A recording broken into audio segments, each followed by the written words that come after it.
ஆண்டவராகிய இயேசு கிறிஸ்துவின் தூய நாம மகிமைப்படுவதாக.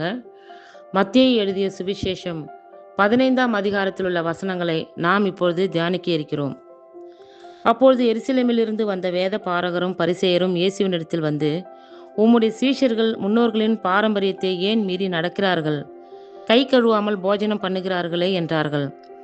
அவர்களுக்கு அவர் பிரதி உத்தரமாக, நீங்கள் உங்கள் பாரம்பரியத்தினாலே தேவனுடைய கற்பனையை ஏன் மீறி நடக்கிறீர்கள்? உன் தகப்பனையும் உன் தாயையும் கனம் பண்ணுவாயாக என்றும், தகப்பனையாவது தாயையாவது நிந்திக்கிறவன் கொல்லப்பட வேண்டும் என்றும் தேவன் கற்பித்திருக்கிறாரே. நீங்களோ எவனாகிலும் தகப்பனையாவது தாயையாவது நோக்கி, உனக்கு நான் செய்யத்தக்க உதவி எது உண்டோ அதை காணிக்கையாக கொடுக்கிறேன் என்று சொல்லி, தன் தகப்பனையாவது தன் தாயையாவது கனம் பண்ணாமற் போனாலும் அவனுடைய கடமை தீர்ந்ததென்று போதித்து, உங்கள் பாரம்பரியத்தினாலே தேவனுடைய கற்பனையை அவமாக்கி வருகிறீர்கள்.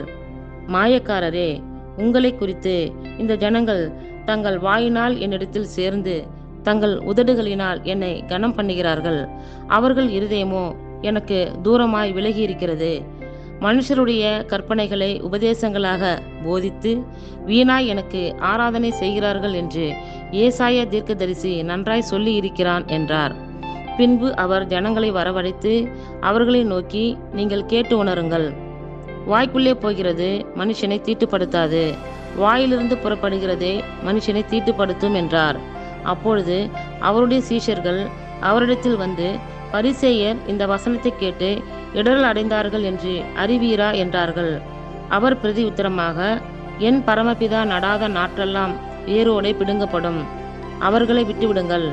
அவர்கள் குருடருக்கு வழிகாட்டுகிற குருடராய் இருக்கிறார்கள். குருடனுக்கு குருடன் வழிகாட்டினால் இருவரும் குழியிலே விழுவார்களே என்றார். அப்பொழுது பேதுரு அவரை நோக்கி, இந்த ஓமையை எங்களுக்கு வெளிப்படுத்த வேண்டும் என்றான். அதற்கு இயேசு, நீங்களும் இன்னும் உணர்வில்லாதவர்களாய் இருக்கிறீர்களா? வாய்க்குள்ளே போகிறதெல்லாம் வயிற்றில் சென்று ஆசன வழியாய் கழிந்து போம் என்பதை நீங்கள் இன்னும் அறியவில்லையா? வாயிலிருந்து புறப்படுகிறவைகள் இருதயத்திலிருந்து புறப்பட்டு வரும். அவைகளே மனுஷனை தீட்டுப்படுத்தும். எப்படியெனில், இருதயத்திலிருந்து பொல்லாத சிந்தனைகளும் கொலை பாதகங்களும் விபச்சாரங்களும் வேசித்தனங்களும் களவுகளும் பொய் சாட்சிகளும் தூஷணங்களும் புறப்பட்டு வரும். இவைகளே மனுஷனை தீட்டுப்படுத்தும். கை கழுவாமல் சாப்பிடுகிறது மனுஷனை தீட்டுப்படுத்தாது என்றார். பின்பு இயேசு அவ்விடம் விட்டு புறப்பட்டு தீரு சீதோன் பட்டணங்களின் திசைகளுக்கு போனார். அப்பொழுது அந்த திசைகளில் குடியிருக்கிற கானானிய ஸ்திரீ ஒருத்தி அவரிடத்தில் வந்து, ஆண்டவரே, தாவீதின் குமாரனே, எனக்கு இரங்கும். என் மகள் பிசாசினால் கொடிய வேதனை படுகிறாள் என்று சொல்லி கூப்பிட்டாள். அவளுக்கு பிரதி உத்தரமாக அவர் ஒரு வார்த்தையும் சொல்லவில்லை. அப்பொழுது அவருடைய சீஷர்கள் வந்து, இவள் நம்மை பின்தொடர்ந்து கூப்பிடுகிறாளே, இவளை அனுப்பிவிடும் என்று அவரை வேண்டிக் கொண்டார்கள்.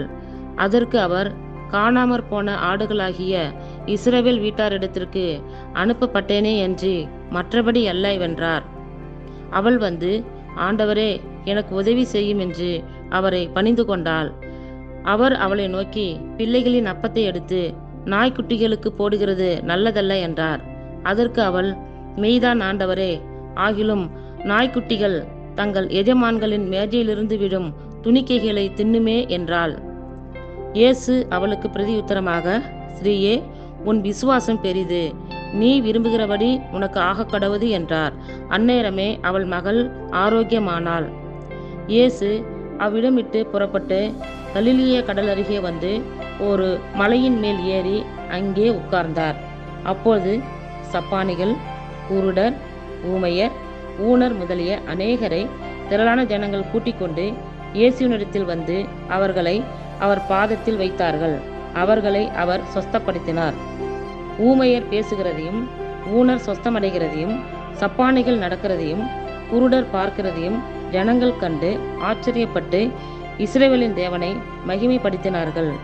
பின்பு இயேசு தம்முடைய சீஷர்களை அழைத்து, ஜனங்களுக்காக பரிதபிக்கிறேன். இவர்கள் என்னிடத்தில் 3 நாள் தங்கியிருந்து சாப்பிட ஒன்றுமில்லாதிருக்கிறார்கள். இவர்களை பட்டினியாய் அனுப்பிவிட எனக்கு மனதில்லை. வழியில் சோர்ந்து போவார்களே என்றார். அதற்கு அவருடைய சீஷர்கள், இவ்வளவு திரளான ஜனங்களுக்கு திருப்தி உண்டாகும்படி வேண்டிய அப்பங்கள் இந்த வனாந்தரத்திலே நமக்கு எப்படி அகப்படும் என்றார்கள். அதற்கு இயேசு, உங்களிடத்தில் எத்தனை அப்பங்கள் உண்டு என்று கேட்டார். அவர்கள், 7 அப்பங்களும் சில சிறு மீன்களும் உண்டு என்றார்கள்.